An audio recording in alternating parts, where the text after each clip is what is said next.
Welcome to Subramani. So some more questions which I am answering. One very intelligent question is, investments are risky, isn't it? Why should one take risks with one's hard-earned money? Isn't playing safe a smart approach? I think it's a very good question, because one thing which we keep saying is investments are subject to market risk. And equity investment is risky.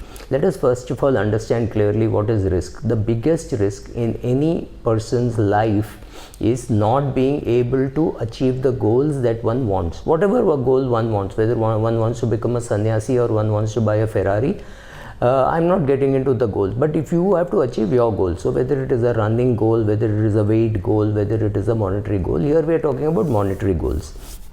So you are married, you have children, you have a car, you have a house, you want the house well maintained, car well maintained, you want your vacations, you want your children to study well, and you want to have a peaceful retirement. This is broadly what one's goals are. So if you can achieve those goals, which means you manage your risk well. Why do we keep saying that investments are subject to market risk? Because the regulator SEBI wants us to say this for mutual funds. But do you understand that crypto is again market risk? There is understanding risk. Then in case of PPF, there is inflation risk. Is there a risk that the government will not pay you the full amount the day that you want it? Yes, perfectly possible. Do you also realize that most governments avoid repaying their debt simply by creating inflation? So they are paying you with a 2021 rupee what they had borrowed from you in maybe 1991, right? So but they're paying with a 21 rupee, which means inflation has eroded it. So everything is subject to some risk. Now, if you say, I don't want to take any risk, I'll keep all the money in the house, there is risk of burglary. You say, I'll keep it under the mattress, it can be burnt, it can be stolen, anything can happen. Therefore, you have to keep it in a electronic form. So you will take all the cash, put it in the bank, and it will be available in a savings bank account. However, savings bank account is not enough, because it will not earn anything near inflation. Let's say it earns 2% in a country where inflation is 7%. So every year you are losing value, every day you are losing value. So therefore you will say, oh, this is too bad, so can I do something else? So you say, okay, I will compromise on liquidity, let me put it in PPF. There I am getting 7%, which is more or less the rate of inflation, so at least I am not getting 2%. Then you suddenly realize that to achieve some of your goals, you need maybe 10-11% kind of return. So you look into the market, you see something called an index fund. So some money of yours, you put it in an index fund, maybe on a regular basis. We earn monthly, we spend monthly, so we should save and invest monthly. So simple. So we do a systematic investment plan. So every month we invest something in an index fund. So there again you are likely to get on a long-term basis, very likely to get on a long-term basis slightly more than what you're getting in PPF. So in PPF you're getting 7% now. It could go down, it could go up. You will get something like 10-11% in an equity fund. That is what. So what are you doing by not keeping the money in the bank? You're taking the risk of it getting stolen or burnt or spoiled, wet, anything, right? Physical damage.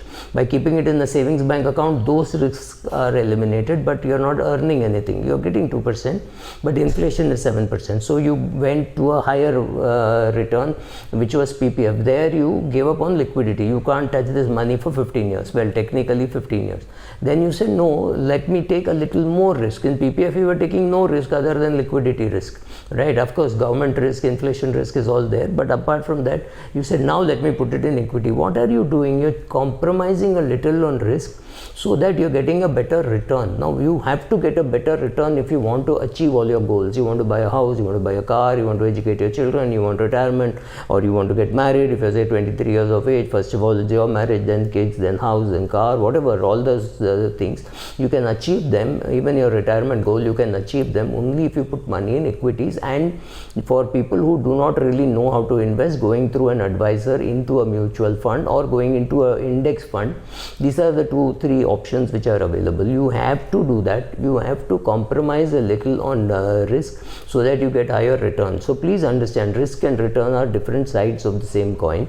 You have to go and understand all the risk. What is the liquidity risk? What is the risk of inflation? What is the risk of taxation? What is the clubbing, right? You need to understand all this, and then when you understand risk, you understand that inflation is also a huge risk. So let me tackle inflation by investing in equities.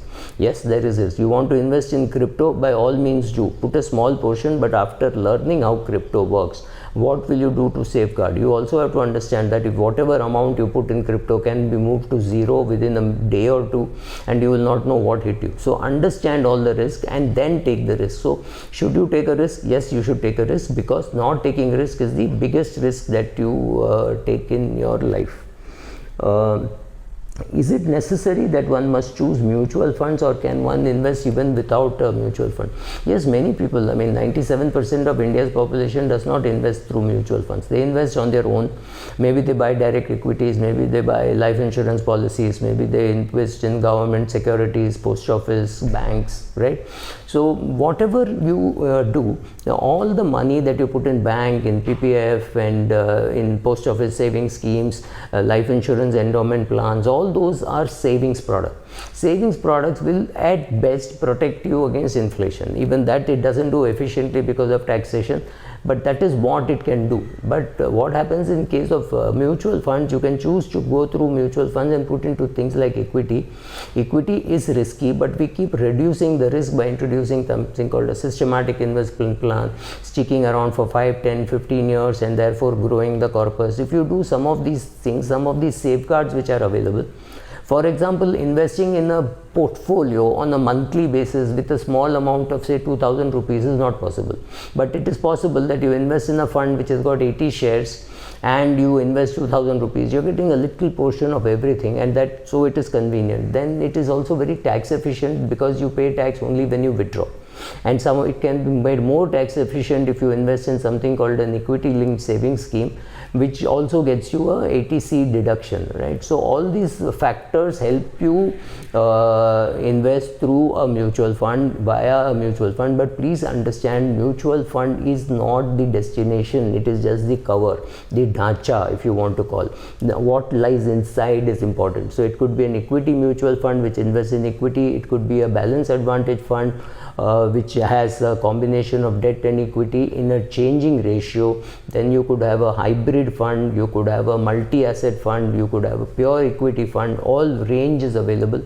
You decide what is your comfort level, what is your risk understanding level, and what is the return that you expect. Needless to say, lesser the amount of risk you take, lesser volatile will be your portfolio, and lesser will be your returns. That's perfectly all right, especially if you do not know how to invest in equities. This is the best route to take. Thank you.